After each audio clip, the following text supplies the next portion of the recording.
Hello guys, welcome to exam focus by Saurabh. आज part 6 video है Bihar public service commission के ऊपर और इसमें भी मैंने मिक्स क्वेश्चंस लिए हैं डिफरेंट डिफरेंट फील्ड से। वीडियो शॉर्ट्स में इसलिए बना रहा हूँ ताकि आपको समझने में आसानी हो। अगर मैं बल्क में डालूंगा क्वेश्चन तो बोरिंग हो जाएगा आपके लिए। तो मैं उम्मीद करता हूँ कि आप पेन और कॉपी लेकर बैठे होंगे। जो इंपॉर्टेंट पॉइंट्स में साइड इन्फॉर्मेशन में मैं जो दूंगा उसको भी आप नोट डाउन करते चलें, तो आपको कहीं ना कहीं एग्जाम में बेनिफिट जरूर देगा। तो आइए चलते हैं क्वेश्चंस पर। What was the old name of Bihar Sharif? तो बिहार शरीफ का पुराना नाम क्या था? तो शिखवाना जो नाम था वो था गया का। गया का प्राचीन नाम शिखवाना हुआ करता था। राजगृह, राजगृह नाम राजगीर का पड़ता है। राजगीर, राजगीर जो कि हरियांका डायनेस्टी का कैपिटल हुआ करता था। हरियांका डायनेस्टी पहली डायनेस्टी थी मगध एम्पायर के अंदर और बिंबिसारा पहले रूलर थे। और जो राजगीर था उसको महागोविंद ने वो एक आर्किटेक्ट थे जिन्होंने डिजाइन किया था राजगीर को। और बिंबिसारा के समय के कोर्ट में भी वो प्रेजेंट थे। पुष्पपुर, पाटलिपुत्र, कुसुमपुर ये पटना का नाम है। और उदंतापुरी ये नाम था बिहार शरीफ का। और एक और इम्पोर्टेंट बात इसमें कि ये बहुत इंपॉर्टेंट, यहाँ पर मोनिस्ट्री हुआ करती थी बुद्धिस्ट धर्म की। काफी मोनिस्ट्री यहाँ पर थी बिहार शरीफ में। आगे बढ़ते हैं। What was the language of medium of Nalanda university?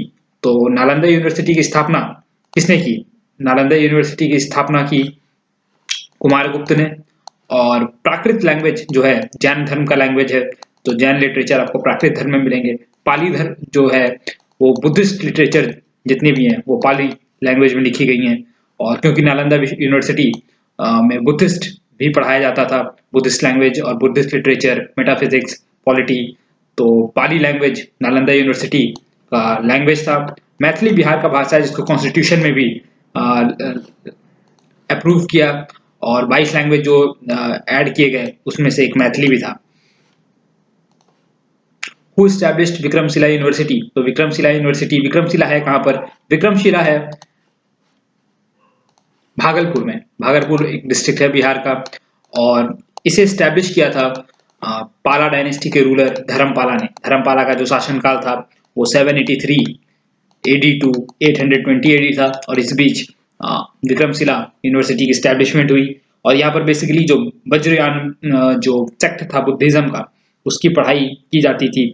और साथ में जस्टिस, फिलॉसफी, ग्रामर इन सब का भी पढ़ाई इम्पार्ट किया जाता था। और जो हमें जो टेक्स्ट जिससे जहाँ से हमें इंफॉर्मेशन मिलती है विक्रमशिला यूनिवर्सिटी की, वो तिब्बतियन सोर्स है और उसका नाम है तरंथा। और श्रीमित्र और अभ्यंकर यहाँ के टीचर हुआ करते थे। और सबसे फेमस टीचर एक और इनका नाम आपको याद रखना है, दीपांकर। दीपांकर यहाँ के बहुत फेमस टीचर थे। कुछ और भी टीचर थे जैसे कि रक्षित, विरोचन या ज्ञानभद्र, बुद्ध चरित और भी बहुत सारे टीचर्स हुआ करते थे। और बख्तियार खिलजी ने फाइनली 12वीं सदी के अंत में इसे डिस्ट्रॉय कर दिया था।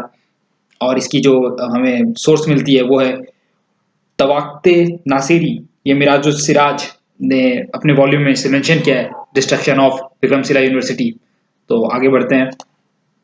Who was the first foreign traveller to Bihar? तो बहुत सारे ट्रैवलर्स आए बिहार में। टी सिंह जो थे वो एक चाइनीज ट्रैवलर थे और वो 7th सेंचुरी में आए थे, 7th सेंचुरी एडी। उसी तरह वैन शैंग और ये आए थे विक्रमादित्य के समय। विक्रमादित्य के समय वैन सैंग, टी साइलेंट है, और टी सिंह में आई साइलेंट है। मेगास्थनीज जो थे, मेगास्थनीज चंद्रगुप्त मौर्य के समय में आए थे। और सेल्यूकस, सेल्यूकस को चंद्रगुप्त मौर्य ने हराया था। उसके बाद उन्होंने मेगास्थनीज को भेजा था। बिहार का जो शासन कैसे होता है बिहार में, सॉरी हिंदुस्तान में कैसे किस तरह से शासनकाल होता है उसका सारा आंखों देखा हाल जो था मेगास्थनीज ने देखा था। और ये चंद्रगुप्त मौर्य के समय में उनके कोर्ट में प्रेजेंट थे और उन्होंने फेमस बुक लिखा है इंडिका। और उसमें उन्होंने सारा इंफॉर्मेशन लिखा था कि किस तरह से चंद्रगुप्त मौर्य के रूल में किस तरह से शासन किया जाता है। Darius one of the most या वन ऑफ द फर्स्ट जो इन्वेडर थे, फॉरेन इन्वेडर इंडिया के, वो Darius one. The oldest museum of Bihar is located at? तो सबसे पुराना जो संग्रहालय है वो कहाँ पर लोकेटेड है? ये है पटना में। इसको बोलते हैं पटना म्यूजियम। और इसका जो स्टैब्लिशमेंट था वो किया गया था 1915 में। और जो इसको इनॉग्रेट किया गया वो किया गया 1917 में। और गवर्नर एडवर्ड गेट, जो बिहार और उड़ीसा के उस समय गवर्नर जनरल थे, बिहार उड़ीसा उस समय एक साथ था, बंगाल से अलग हो चुका था और बिहार उड़ीसा एक साथ हुआ करता था। तो 1917 में इसे इनॉग्रेट किया गया।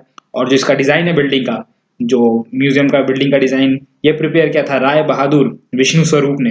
वो एक इंडो सार्सेनिक आर्किटेक्ट हुआ करते थे। और जो कंस्ट्रक्शन था वो 1925 में शुरू हुआ और फाइनली 1928 में इसका कंस्ट्रक्शन पूरा कर दिया गया।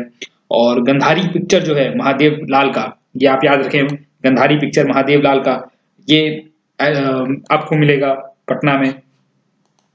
और साथ में यहाँ कम से कम 50,000 से भी ज्यादा आर्टिकल्स आपको मिल जाएंगे पटना म्यूजियम के अंदर, जिसको 12 डिवीजन के अंदर रखा गया है।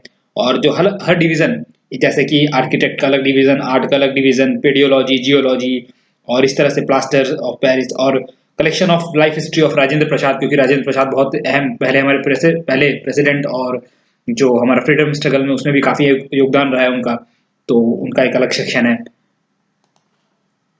First railway line in Bihar was constructed between, तो पहला रेलवे लाइन कहाँ पे कंस्ट्रक्ट किया गया, वो किया गया मुगल सराय टू कोलकाता के बीच में। तो अगर ये बिहार है, इसको दो पार्ट में अगर आप बांटें, तो मुगल सराय इस तरफ पड़ता है उत्तर प्रदेश में, कोलकाता जो है वेस्ट साइड में पड़ता है, ईस्ट साइड में पड़ता है। तो पहला रेलखंड जो था मुगल सराय टू कोलकाता हुआ था। ओल्डेस्ट इंडस्ट्री इन बिहार, तो बिहार का सबसे पुराना इंडस्ट्री कौन सा है, तो बिहार का जो सबसे पुराना इंडस्ट्री है वो है शुगर केन। तो इस फैक्ट को आप याद रखें। तो जो शुगर इंडस्ट्री है फिलहाल इस समय बिहार में डाउनफॉल पे है, और महाराष्ट्र और जो उत्तर प्रदेश है उसका जो शुगर प्रोड्यूसिंग कैपेसिटी है वो बिहार से कई गुना ज्यादा है।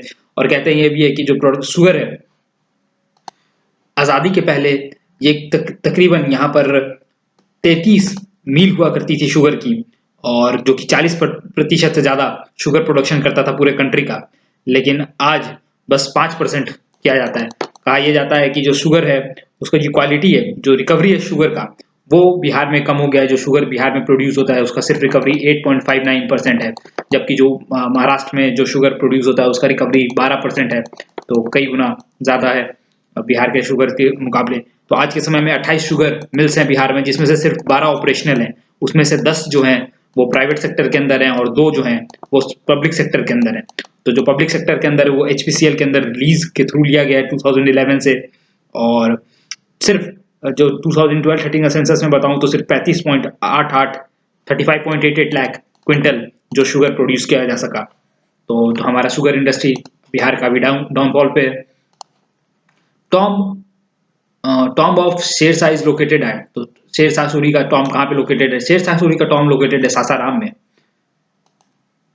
और शेरशाह का बचपन का नाम था फरीद, और इनका जन्म हुआ था 1472 में, और ये हुआ था बजवारा सब डिवीजन जो कि पंजाब का है वहां पर।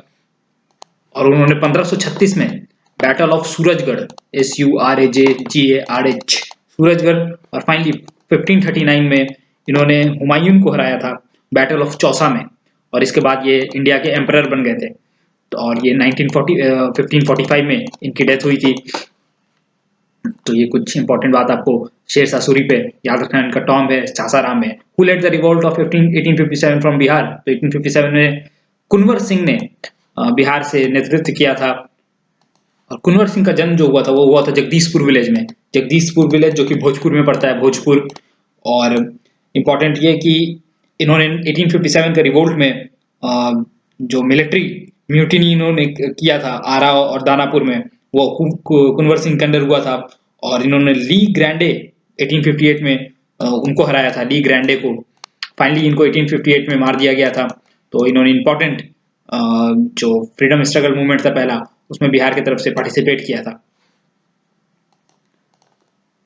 Congress socialist party was formed in the year, तो कांग्रेस सोशलिस्ट पार्टी जो है जयप्रकाश नारायण ने बनाया था, और ये उन्होंने किया था 1933 में।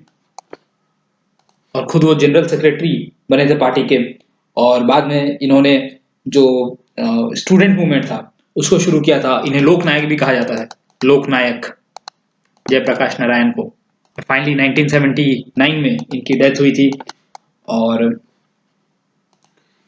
इसी के साथ आज का वीडियो हम खत्म करते हैं गाइस। कल हम फिर कुछ इंपॉर्टेंट क्वेश्चंस डालेंगे। सो हमें सब्सक्राइब कीजिए, लाइक कीजिए, और हमें कमेंट करके बताइए कि आपको हमारा वीडियो कैसा लगा।